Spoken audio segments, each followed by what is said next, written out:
vous allez bien. Et non, vous rêvez pas, j'ai bien un bonnet de Noël, je vous rassure. Je suis sur Noël, mais pas encore au point de me balader tout le temps avec mon bonnet de Noël. C'est juste que je voulais vraiment vous parler d'une tradition que j'ai découverte l'année dernière. Et voilà, pour me mettre un petit peu dans l'ambiance, j'ai sorti mon bonnet de Noël. Alors je sais, on n'est que début novembre, mais c'est une tradition qui va vous demander un petit peu de préparation. Donc si ça vous tente, je voulais que vous ayez quand même la possibilité de pouvoir la réaliser tout de suite cette année, sans devoir attendre l'année prochaine. Et donc vous vous demandez bien sûr, quelle est cette tradition ? Alors, est-ce que vous avez une petite idée ? Regardez, j'ai invité un petit copain pour m'aider à vous parler de cette tradition. Je vous présente notre elfe du Père Noël. Donc nous on l'a baptisé Elfie. Donc voilà, c'est une tradition américaine qui consiste en fait à faire venir un elfe du Père Noël à la maison. Il arrive en général aux environs du 1er décembre et il repart le 24 décembre quand le Père Noël fait sa tournée, dépose les jouets et il récupère Elfie. Alors en fait, c'est une tradition qui est assez rigolote que j'ai découverte l'année dernière grâce aux réseaux sociaux. Voilà, donc il y a des mamans qui avaient organisé ça et j'avais trouvé ça super sympa. Elles en avaient parlé à l'approche du mois de décembre, donc on était fin novembre parce que c'était des traditions qui étaient déjà en place chez elles. Du coup, elles avaient dit qu'elles mettaient en place et je m'étais un peu interrogée. Et du coup, j'ai eu le temps de trouver un petit elfe pour pouvoir faire cette tradition, mais pas de développer. Donc cette année, je vous en parle. Du coup, j'ai 1 an d'expérience, donc je vais pouvoir vous faire un retour. Et puis voilà, cette année, en fait, on va reconduire. Malheureusement, ce sera certainement la dernière année pour nous. J'ai demandé à Enzo s'il voulait réaccueillir cette année un petit elfe du Père Noël. Il m'a tout de suite dit oui. Mais il m'a dit, ce qui était très rigolo, ce sera nouveau Elfie ou est-ce qu'on va recevoir un autre elfe du Père Noël? Parce que bon, ils ont tous travaillé toute l'année, c'est pas juste si c'est toujours le même qui a des vacances. Donc je lui ai dit qu'en fin de compte, oui, on aurait peut-être le même elfe parce que bon, je ne vais pas en acheter un deuxième. Si j'avais fait durer la tradition, effectivement, j'aurais acheté sans problème un deuxième elfe parce qu'il coûte à peu près 9 €, donc c'est pas super cher. Mais le problème c'est qu'Enzo a 7 ans, là, pour ce Noël, et fêtera 8 ans au mois d'avril. Donc il commence à se poser de sérieuses questions concernant le Père Noël. Du coup, je pense que Noël prochain, ce sera fini la magie du Père Noël pour nous à la maison. Donc du coup, je n'ai pas investi dans un nouvel elfe pour notre maison, ce sera nouveau Elfie. Donc je vais tout simplement expliquer que les autres elfes allaient tout simplement chez d'autres enfants. Donc du coup, voilà, c'est comme ça que j'ai glissé l'histoire. Donc, oui, je vous parle, mais je vous ai toujours pas expliqué ce qu'était la tradition de ce petit elfe. Donc c'est une tradition qui vient des États-Unis, donc c'est quelque chose de très très répandu chez eux. Et en fait, ils accueillent un elfe du Père Noël parce qu'il a beaucoup travaillé pendant les 11 mois avant Noël, et donc du coup le Père Noël dit qu'ils sont fatigués et qu'ils ont droit d'aller se reposer un petit mois, enfin 24 jours, chez une famille où les enfants sont bien sages. Même s'ils sont pas toujours sages, ils sont quand même assez sages, nos enfants. Donc, mais ce petit elfe est un petit elfe farceur et il fait plein de bêtises. Donc tous les matins, quand les enfants se réveillent, l'elfe du Père Noël a fait une nouvelle bêtise. Donc, qu'est-ce qu'il peut avoir fait comme bêtise ? Par exemple, je vous mettrai peut-être, si ça vous intéresse, les bêtises de l'année dernière. Je crois qu'il y a une partie qui sont en story permanente sur mon Instagram. Vous retrouvez le lien dans le petit menu déroulant juste en dessous. Et si vous voulez, je pourrais vous mettre aussi un descriptif sur le blog. Dites-moi ce que vous préférez, si vous préférez aller voir juste sur Insta ou si vous voulez vraiment que je vous fasse un article sur le blog et du coup je me dépêcherai de le rédiger. Donc n'hésitez pas à vos commentaires. Donc par exemple, une des bêtises que Elfie avait fait, c'était un ange, un ange avec dans la farine en fait. Il n'y avait pas de neige, donc il avait renversé le paquet de farine et il avait fait un ange dans la farine. Où il nous avait fait des petites crottes un petit peu en chocolat, un petit peu partout sur la table de la cuisine pour l'anniversaire de Chloé, parce que oui, Chloé est du mois de décembre, donc du coup on avait fait, Elfie avait fait des bêtises un peu spécifiques pour ce jour-là. Voilà, donc après, donc ça fait rire les enfants. Donc bon, bien sûr, vous vous doutez bien que Chloé se doute fortement que l'elfe ne bouge pas et que c'est moi qui faisais les bêtises. Donc après 3-4 bêtises, elle m'a demandé maman, moi aussi j'ai une idée de bêtise que pourrait faire Elfie, est-ce que je peux? Donc c'est aussi une tradition, voilà, si vous avez comme moi des enfants qui ont une grande différence d'âge, donc Chloé va fêter 13 ans, Enzo a 7 ans. Forcément, pour ce qui est croyance, des fois, voilà, c'est pas toujours raccord. Mais c'est du coup un beau moment de partage parce que nous en tant que parents, voilà, c'est très rigolo de faire les bêtises et de réfléchir aux bêtises que peut faire Elfie. Mais du coup, si vous avez une fratrie, les grands se prennent aussi au jeu et sont vraiment super contents de voir la réaction de leurs petits frères et petites sœurs aux bêtises qu'ils ont concoctées avec Elfie. Donc c'est vraiment, je trouve, quelque chose de très convivial et qui aide aussi encore une fois à rentrer dans les fêtes de Noël et pas toujours forcément avec ce côté cadeau, avec ce côté un petit peu commercial. Là c'est vraiment l'esprit bon enfant. Oui bon bien sûr effectivement il faut acheter un elfe, voilà. Ou alors pour les plus doués, si vous maîtrisez la couture, ce qui n'est pas du tout mon cas, j'y travaille hein, mais c'est pas encore ça, vous pouvez forcément aussi faire votre petit elfe sans souci. Donc voilà, donc c'est vrai que voilà, les petites bêtises sont assez rigolotes à faire. Si vous avez peur de ne pas avoir d'idées, il y a beaucoup d'idées sur Pinterest ou même sur Google ou sur Instagram. Il vous suffit de taper, je vais essayer de vous le dire, je vous l'écrirai, ce sera plus sûr, comme ça vous arriverez à trouver, parce que moi et l'anglais c'est pas trop ça, mais je vais quand même essayer. Alors, The Elf on the Shelf. Shelf. Il y a un F à la fin, donc je ne sais pas si on le prononce ou pas. Donc voilà, je vous l'écris assez mieux. Je sais, je parle l'anglais comme une vache espagnole. Mais bon, voilà, je fais des efforts, j'essaie. Et donc il y a vraiment énormément de bêtises facilement réalisables avec très peu de matériel. Voilà, faut juste pas faire comme moi l'an dernier. Voilà, j'avais prévu de faire un jour, parce que je m'étais quand même listé un petit peu mes bêtises pour être sûre d'avoir mes 24 bêtises. Et en fait, j'ai choisi de faire ce que je disais tout à l'heure, l'ange dans la farine, sauf que l'après-midi on avait fait des gâteaux de Noël, je n'avais plus de farine, donc j'avais dû échanger 2 jours. Donc ça sert à ça aussi, un petit peu de préparatif vous permet d'être sûr, vous permet d'être sûr d'avoir tout le matériel pour réaliser la farce. Voilà, donc ce petit elfe, je l'ai trouvé sur Amazon. Alors, je vais vous mettre le nom de la marque, voilà, ici. Donc, vous le trouvez très facilement sur Amazon. Je pense qu'il y a d'autres sites aussi hein, qui doivent le proposer. Par contre, voilà, je sais qu'aussi chez Action, il y avait des peluches. Alors, elles ne ressemblent pas tout à fait à ça, mais ça reste des peluches elfes. Donc, ça rentre tout à fait dedans. Ou si vous avez déjà des petites figurines elfes, ça peut aussi très bien se faire. Vous n'êtes pas forcément obligé d'acheter quelque chose pour réaliser cette tradition. Donc voilà, qu'est-ce que je peux vous dire d'autre sur cette tradition?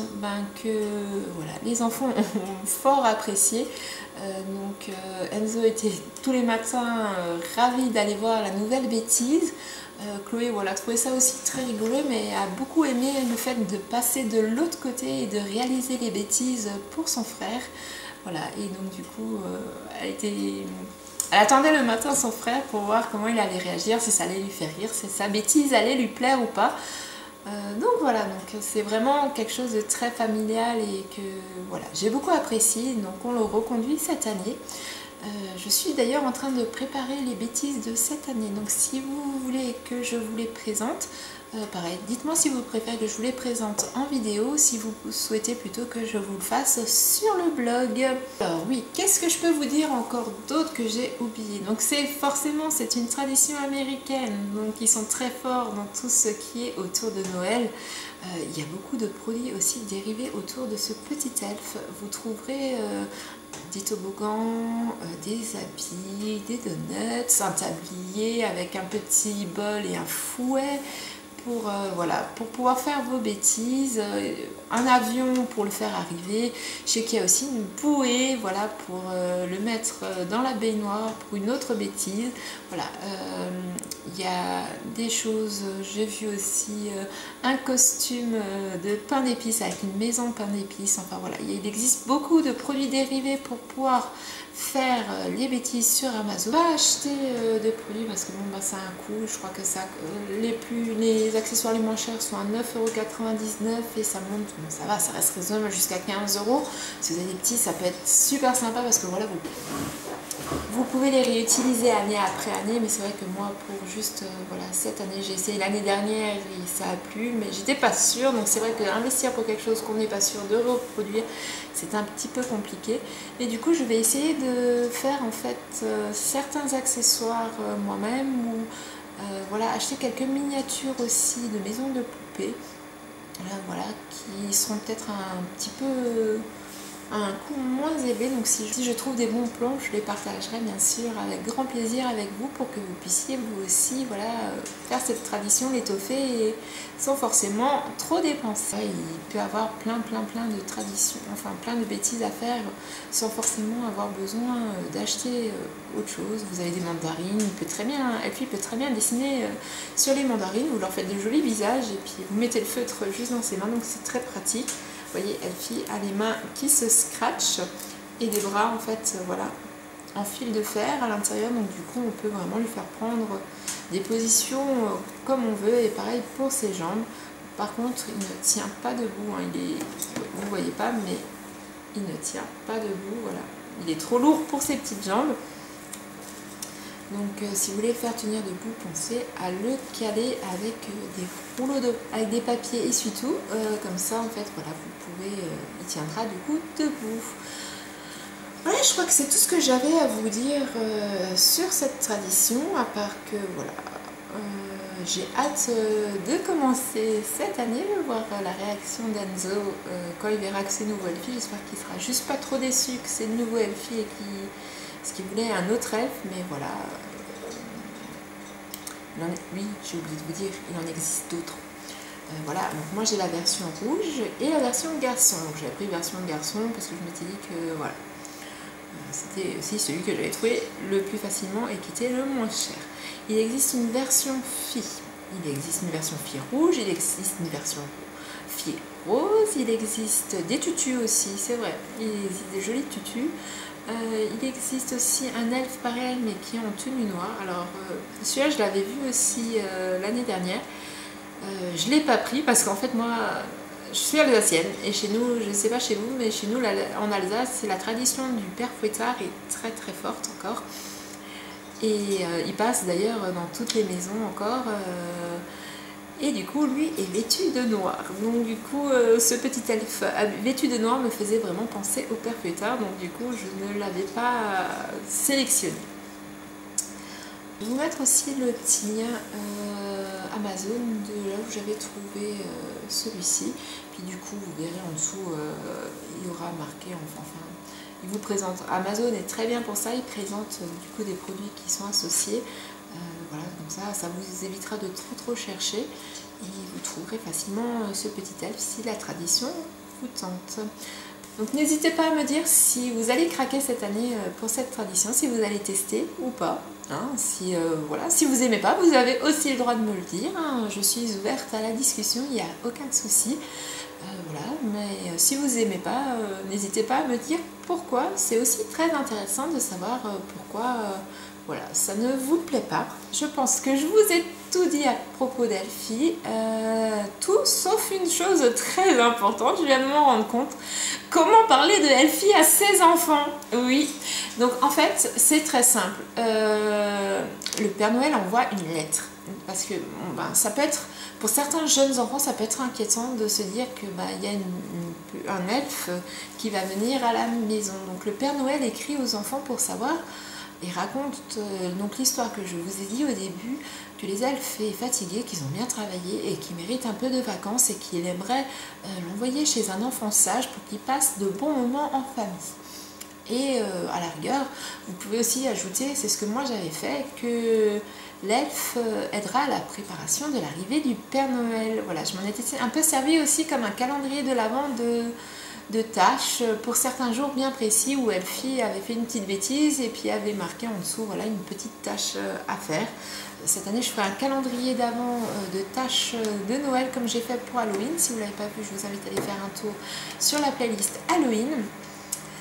Et donc du coup je ferai un calendrier d'activités, mais donc du coup Elfie cette année ne fera que des bêtises. Et donc après, ce que j'avais fait, Elfie avait écrit une première lettre. Donc le fait que le Père Noël écrive et demande aux enfants la permission, ça vous permet aussi de savoir si les enfants sont intéressés par la tradition ou pas, ont envie de tenter l'expérience ou pas. Ça évitera voilà que vous soyez super réjouis et que en fait quand l'elfe arrive, l'enfant on n'en ait rien à faire, ne regarde même pas l'elfe. Hein, ça leur permet un peu, c'est le Père Noël, voilà, oh, le Père Noël a confiance en moi, m'envoie un elfe.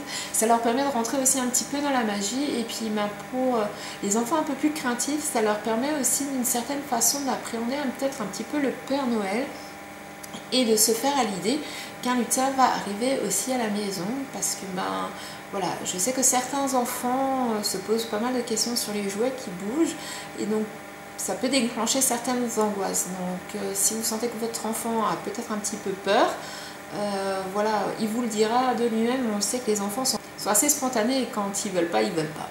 Donc du coup, cette première lettre permet d'aborder la question et de savoir voilà, s'il faut pousser plus loin ou pas. Ensuite, Elfie écrit, enfin, Elfie. Chez nous, c'est Elfie, mais vous pouvez choisir le nom que vous voulez. Hein. Elfie écrit une petite lettre pour se présenter un petit peu et pour dire aux enfants qu'il ne va pas tarder à quitter le pôle Nord parce qu'il a quelques derniers cadeaux à préparer. Et vous pouvez, moi, j'avais rajouté que notamment qu'il avait eu beaucoup de travail parce que la liste de Noël de mon fils l'année dernière était à rallonge. Donc du coup, Enzo avait été content de recevoir Elfie et lui dire bah oui, il a dû beaucoup travailler à cause de mes cadeaux, du coup c'est normal qu'il vienne à la maison prendre un peu de vacances. Et donc du coup tout au long des jours qui ont précédé l'arrivée d'Elfie, donc moi je l'ai fait très rapidement, je l'ai fait sur une semaine et demie voire deux si je me souviens bien, parce qu'en fait oui, j'avais découvert la tradition assez tard, donc voilà, j'avais fait accélérer les choses, mais je sais qu'il y en a qui commencent à partir du 10 novembre, voilà, envoyer des lettres, mais ça marche aussi sur une période très courte. C'est un elfe du Père Noël, il bénéficie de la magie du Père Noël, donc il peut faire un voyage un peu plus rapide qu'en temps normal. Et puis du coup je m'étais appuyée aussi sur ces lettres-là. Voilà, il était passé dans des régions, il était passé en Russie si je me souviens bien, en Laponie, et des régions qu'on ne connaît pas forcément et dont je n'ai pas trop abordé le sujet avec les enfants. Bon, Chloé plus parce que voilà, Chloé étant plus grande elle connaissait, mais c'est vrai qu'Enzo voilà, c'est des pays qu'il ne connaissait pas et on ne connaissait pas forcément les traditions de Noël, et du coup voilà, on avait apporté une petite tradition à chaque fois du pays qu'on avait visité. Donc je vais pousser un petit peu plus les lettres cette année pour que j'ai un peu plus de temps. Mais voilà, c'est aussi un beau moyen de découvrir des nouvelles choses et de faire découvrir des nouvelles traditions à nos enfants par l'intermédiaire de ce petit elfe là. Donc voilà, et donc quelques jours avant l'arrivée de l'elfe, voilà, je l'avais situé à Europa Park. Donc pour ceux qui connaissent, voilà, c'est un parc d'attractions en Allemagne qui n'est pas trop loin de chez nous. Et du coup, c'est un lieu que les enfants, enfin je dis les enfants, c'était plus pour Enzo que pour Chloé, mais bon, les enfants quand même, connaissaient, savaient où se situer par rapport à la maison. Donc ils savaient que le lendemain, l'elfe allait arriver à la maison et donc ils l'attendaient, c'était pas une surprise. Voilà, quand ils ont retrouvé l'elfe le matin suivant à la maison, ils se doutaient qu'il allait arriver. Donc ça permet aussi de préparer l'enfant dans le temps et de situer facilement que l'elfe va arriver, et ça évite peut-être une mauvaise réaction. Bon, chez moi je sais que c'est pas le cas, mais voilà, je pense aux autres enfants, voilà, ça peut être aux plus petits, appréhender comme ça tout d'un coup il y a quelqu'un de nouveau dans la maison, ça peut être un peu compliqué. Donc du coup le fait de choisir pour la dernière lettre un lieu que les enfants connaissent bien, je trouve que c'est une bonne chose. Voilà, je crois que c'est tout. Si vous avez des questions, n'hésitez pas à me les laisser en commentaire, je me ferai un plaisir d'y répondre. Vous l'avez compris, j'entame tout doucement la période de Noël, donc si vous avez envie de voir nos prochaines vidéos sur le thème de Noël, je vous invite à activer la petite cloche et à vous abonner pour ne pas louper nos prochaines vidéos. Et quant à moi, je vous dis à très bientôt pour une prochaine vidéo. Bye bye!